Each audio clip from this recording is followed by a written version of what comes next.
Assalamualaikum warahmatullahi wabarakatuh. Perkenalkan, nama saya Sumarni, NIM 200-222-071, ruangan AP reguler 2, tugas ke-7 yaitu tentang analisa dan evaluasi perencanaan daerah.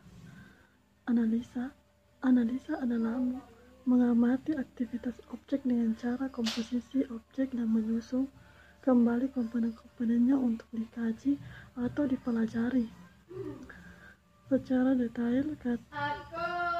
Kata analisis berasal dari bahasa Yunani kuno. Evaluasi pembangunan daerah (EPD) merupakan kegiatan evaluasi untuk menilai pencapaian sasaran pembangunan nasional di daerah serta menganalisis permasalahan dan faktor keberhasilan dalam proses pelaksanaan pembangunan sehingga menjadi bagi perbaikan kebijakan pembangunan daerah pada tahap berikutnya.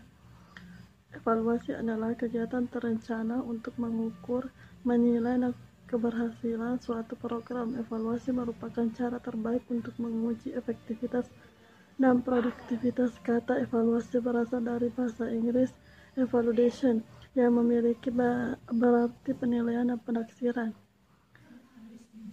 Perencanaan evaluasi adalah menguraikan strategi mengenai cara mendapatkan dan menganalisa data yang akan membantu meningkatkan efektivitas dari suatu evaluasi program pendidikan.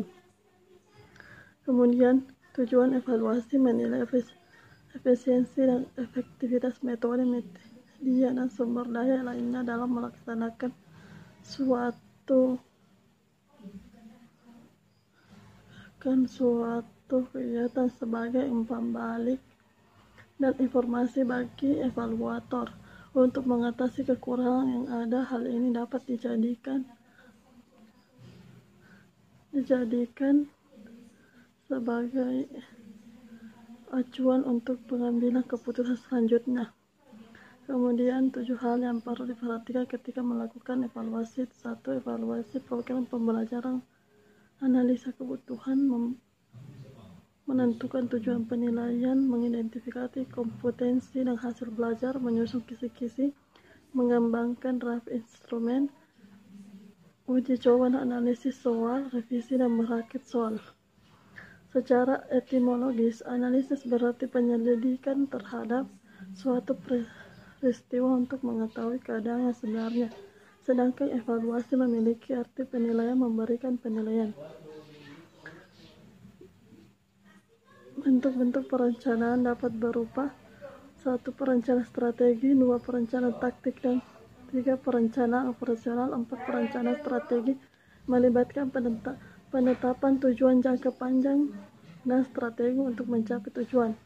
5. Perencanaan taktik melibatkan penetapan tindakan yang harus diambil untuk mencapai tujuan jangka pendek. Kemudian langkah-langkah analisis sistem. 1. Yaitu mengidentifikasi masalah. Understand yaitu memahami konsep dari sistem yang ada. Analisis yaitu menganalisis sistem. Report yaitu membuat laporan hasil analisis. Kemudian langkah-langkah analisis data. 1. Pengumpulan, collecting data. Langkah pertama adalah mengumpulkan data responden yang dibutuhkan. 2. Seleksi dan editing. Biasanya dapat dikumpulkan adalah data-data mentah alias masih ada beberapa bagian yang harus dibuang. 3. Penokohan coding. 4. Penyajian data. Langkah-langkah berikut. 1. Menyusun rencana evaluasi hasil. 2. Menghimpun data.